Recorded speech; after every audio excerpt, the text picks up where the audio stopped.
আসসালামু আলাইকুম ওয়া ৰাহমাতুল্লাহি ওয়া বাৰাকাতুহু। মই আজি দৰুদে ইব্ৰাহিমীটো পঢ়ি আছোঁ আৰু মানেটো ক'ব খুজিছোঁ।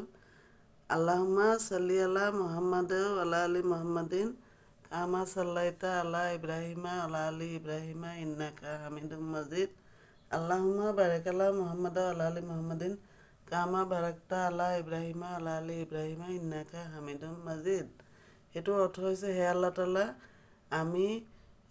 হে আল্লাহ তাআলা, তুমি ইব্ৰাহিম আলাইহিছ সালামৰ ওপৰত যেনেকুৱা ৰহমত দান কৰিছিলা, তেনেকুৱা ৰহমত আমাৰ প্ৰিয় নবী হজৰত মুহাম্মদ সাল্লাল্লাহু আলাইহি ওয়াসাল্লামৰ উম্মতৰ ওপৰতো ৰহমত দান কৰা।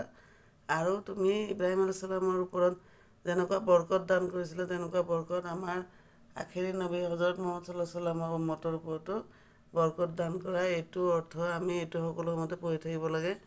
বহুত সওৱাব। ভিডিঅ'টো ভাল লাগিলে আপোনালোকে